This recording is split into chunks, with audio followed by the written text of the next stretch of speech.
The world's largest warship is moving south. Open source flight tracking data confirmed Tuesday that the USS Gerald R. Ford, CVN-78, the lead ship of the Ford class 100,000 tons of nuclear-powered aircraft carrier, is operating in the central Red Sea off the coast of Jeddah, Saudi Arabia.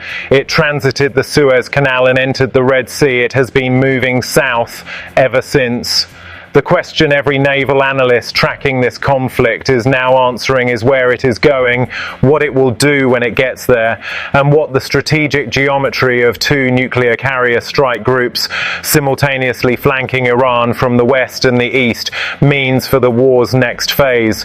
The USS Gerald R. Ford is not just the world's largest warship, it is the most technologically advanced aircraft carrier ever built, and the confirmation that the United States Navy's Ford-class modernization program, which survived years of congressional cost scrutiny and technical delays, functions in combat at the level its designers claimed.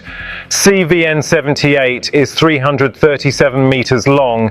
Its two A-1B nuclear reactors generate 3 times the electrical power of the Nimitz-class carriers it is replacing. It uses an electromagnetic aircraft launch system, EMALS, replacing the steam catapults of every previous carrier with a magnetically driven launch rail that puts less stress on airframes, launches more sorties per day, and is quieter. Its advanced arresting gear replaced the hydraulic systems that broke down repeatedly on older carriers. It carries 75 aircraft. Its Carrier Air Wing 8, embarked for Operation Epic Fury, includes FA-18E and FA-18F Super Hornets conducting strike missions, EA-18G Growler, electronic warfare aircraft suppressing and jamming Iranian radar and air defense networks before strikes hit, and E-2D Advanced Hawkeye airborne early warning aircraft providing 550-kilometer radar coverage and real-time battle management. The Growlers are the reason Iranian air defense operators go blind before the bombs arrive. The Hawkeyes are the reason nothing in Iranian airspace moves without the Ford's air wing knowing about it first. The Ford has been at sea for 255 days as of early March 2026. It departed Naval Station Norfolk on June 24, 2025, before Operation Epic Fury was launched, and has not returned. Its commanding officer confirmed to Senate Armed Services Committee that the ship was ready to deploy immediately after completing 28 days of pre-deployment training that included 1,586 sorties and 1,300 arrested landings.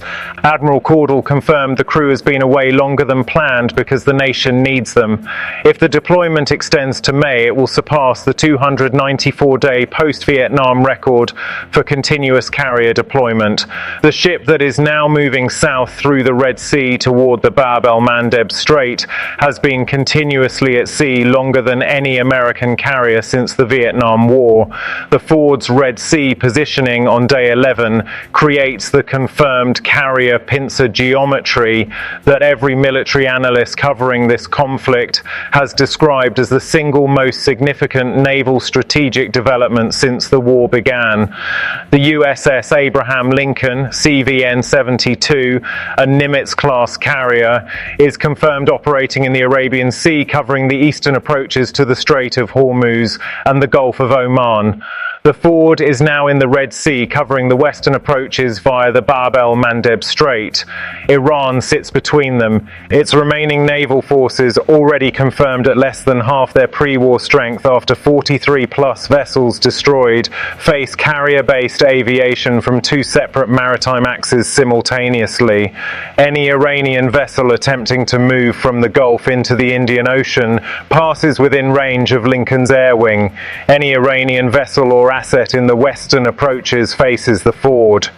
The geometry is a confirmed naval encirclement of the Iranian coastline from 2 directions, with approximately 150 combined aircraft available for coordinated strike operations across both decks simultaneously. The Houthi dimension of the Ford's Red Sea positioning is specific and confirmed. The Houthis in Yemen Iran's most active regional proxy, expressed support for Iran when the war began on February 28th, but have not resumed large-scale attacks on commercial shipping since the opening days of the conflict. They have not been neutralized. They have been watching. The Red Sea is the body of water from which the Houthis fired the most anti-ship missiles and drones in their 2024 to 2025 campaign that disrupted global shipping, forced vessels to reroute around the Cape of Good Hope, and cost the global economy billions in extended transit times. The Ford's positioning off Jeddah puts it within immediate strike range of Houthi launch infrastructure in western Yemen. Whether the Ford moves through the Bab-el-Mandeb Strait into the Gulf of Aden, bringing it within range of Iranian targets from the south, or remains in the Red Sea covering the Houthi threat while Lincoln covers Hormuz from the east, is the confirmed operational question that open source tracking data has not yet resolved. The confirmed third carrier dimension adds further strategic weight. Satellite imagery and official US Navy planning confirmed that the USS George H.W. Bush CVN-77 completed 28 days of pre-deployment combat certification training with 1,586 sorties and was confirmed combat ready before the war began. Military analysts confirmed its deployment to the region is under active consideration. 3 nuclear carrier strike groups in the same theatre simultaneously has not occurred since the Iraq War in 2003.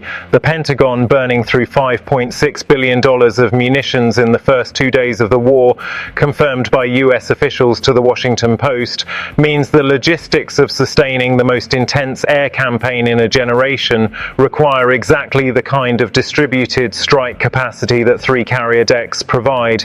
The confirmed war consequences of the Ford's Red Sea positioning are direct and operate on 3 simultaneous levels. Militarily, the 2 carrier pincer geometry has eliminated Iran's ability to use its remaining naval assets for any offensive purpose in either the Gulf or the Indian Ocean approaches.